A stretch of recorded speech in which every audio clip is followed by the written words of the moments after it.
नमस्कार। कुरुक्षेत्र में है आप, जिसका फैलाव वहां तक है जहां तक सूर्य की किरणें पहुंचती है, जहां ना कोई नीति है ना कोई नियम है, जहां ना सूर्योदय के साथ युद्ध आरंभ होता है, ना ही सूर्यास्त के साथ युद्ध समाप्ति की घोषणा होती है, जहां कोई भी किसी भी क्षण अपने राजनीतिक साम दाम दंड भेद का भरपूर इस्तेमाल कर राजनीतिक विजय पताका फहरा सकता है, साथ ही साथ राजनीतिक जमीन पर कब्जा कायम कर सकता है।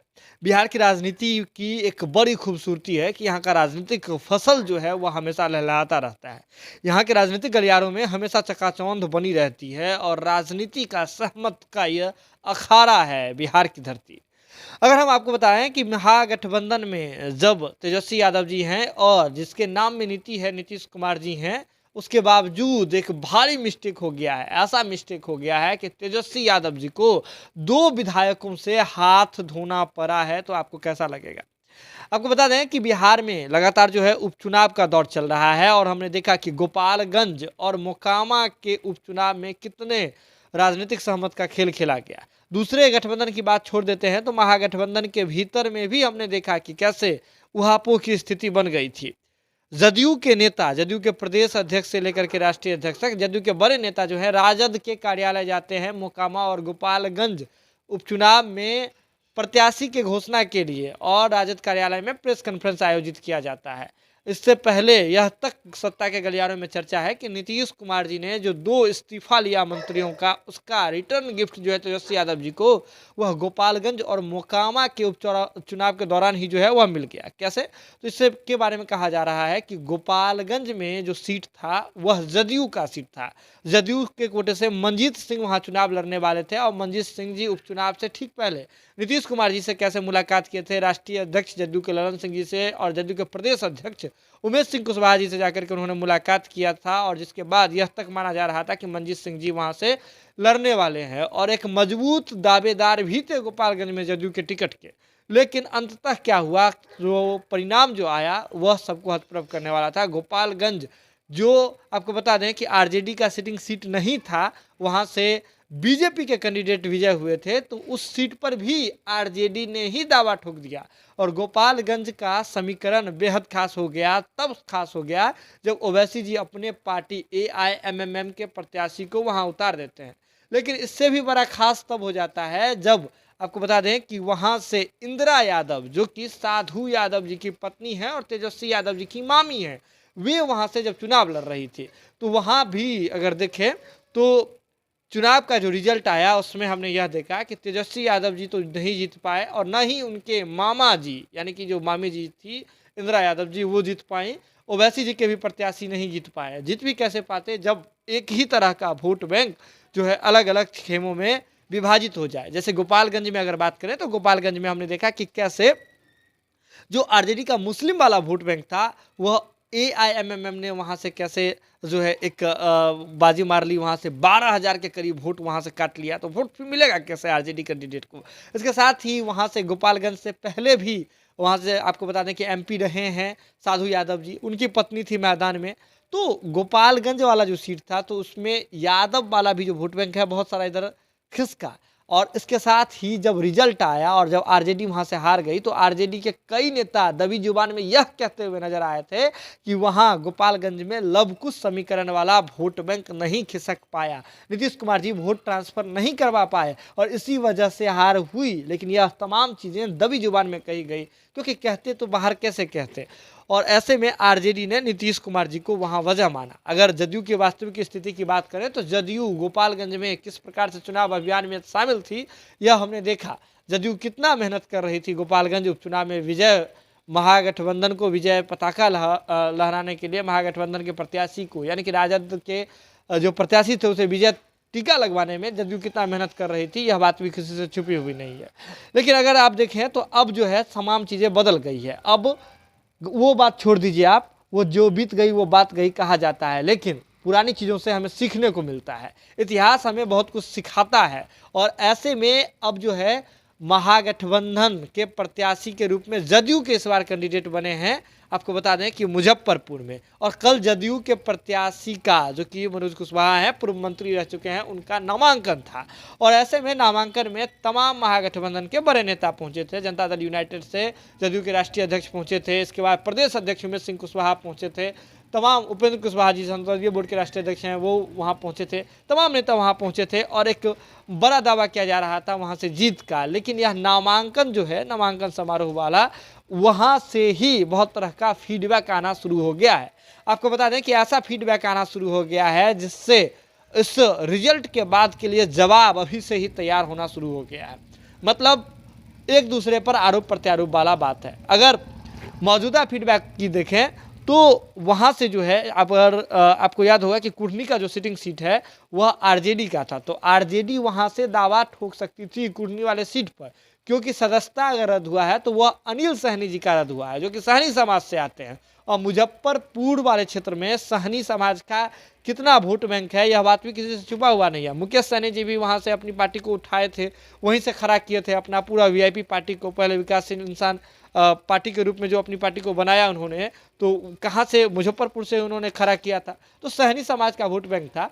तो ऐसे में अगर देखें तो मोकामा में जो फार्मूला अपनाया, जो फार्मूला मोकामा में आरजेडी ने अपनाया, जो फार्मूला गोपालगंज में बीजेपी ने अपनाई, उस फार्मूला के तहत आरजेडी फिर से विजय हो सकती थी। लेकिन अभी तो नामांकन ही हुआ है, यह कहना जल्दीबाजी होगा, लेकिन जो वर्तमान समीकरण है उसके अनुसार हम आपको बता रहे हैं।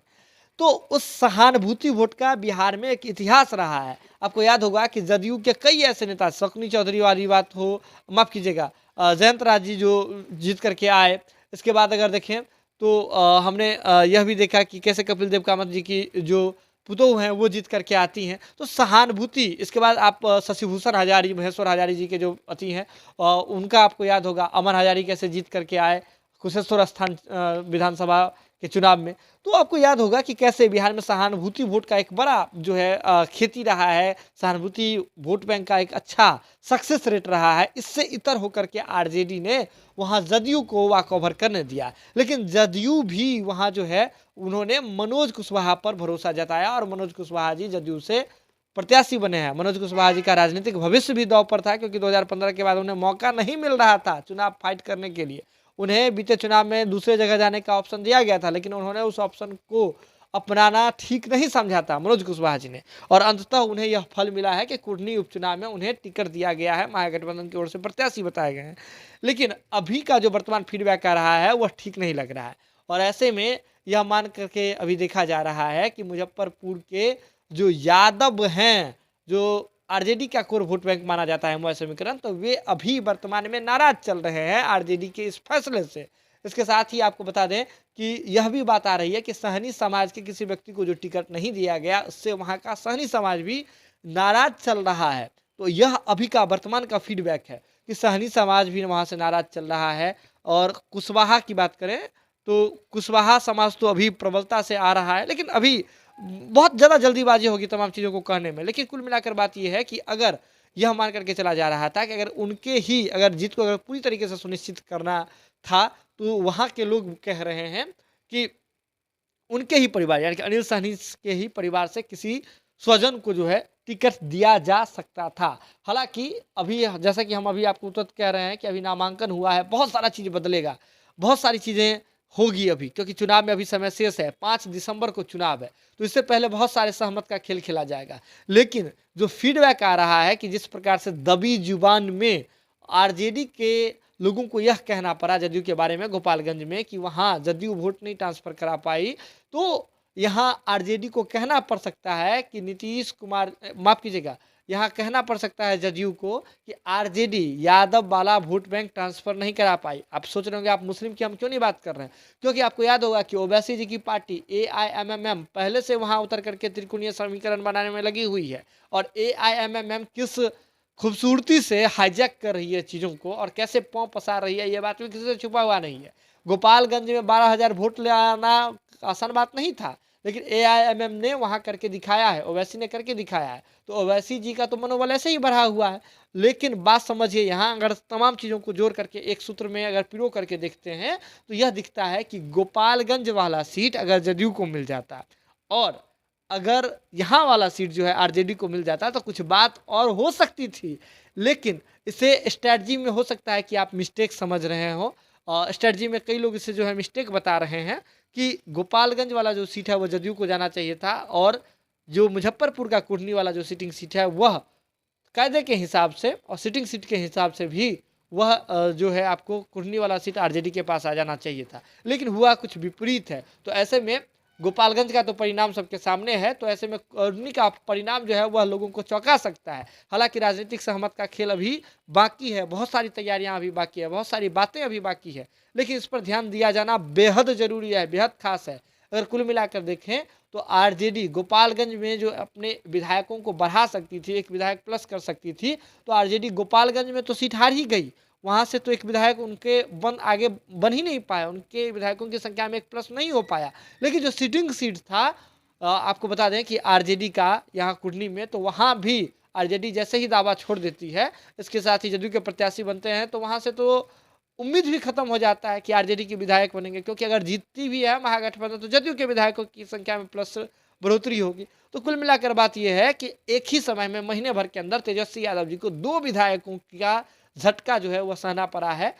गोपालगंज अगर जीत जाते तो +1 हो जाता, और अगर आरजेडी के प्रत्याशी होते और वहां जीत जाते मुजफ्फरपुर के कुर्नी में, तब भी आरजेडी का जो सिटिंग सीट था वह बच जाता। लेकिन कुल मिलाकर स्ट्रैटेजी का हो सकता है आप इसे मिस्टेक समझ रहे हो, लेकिन इसके पीछे हो सकती है कि कोई बड़ी रणनीति हो, ये आने वाले समय में पता चलेगा। लेकिन फिलहाल जो नजर के सामने दिख रहा है कि तेजस्वी यादव जी को महीने भर के भीतर में तगड़ा जो है वह झटका लगा है। खैर, सब कुछ दांव पर लगा हुआ है महागठबंधन का। आपको बता दें मुजफ्फरपुर के कुर्नी विधानसभा में ऐसे में जीत कितनी प्रमुखता से सुनिश्चित हो पाती है, जीत कितना बड़ा होता है और कितना फासला होता है, यह देखना अभी बाकी है, रिजल्ट में पता चलेगा। लेकिन अभी एकदम क्या कहें, आप तैयार रहिए, अभी जो है इंतजार कीजिए, क्योंकि बहुत सारे कहानी जो है अभी निकल करके सामने आएंगे। जरूर ही आप जनता टॉकीज के साथ, कैसा लगता है आपको हमारा शो, बिल्कुल आप हमें कमेंट सेक्शन में बता सकते हैं। अगर अभी तक आपने हमारे चैनल को सब्सक्राइब नहीं किया तो सब्सक्राइब कर लीजिए और शेयर करके हमारा मनोबल बढ़ाइए। बहुत बहुत धन्यवाद।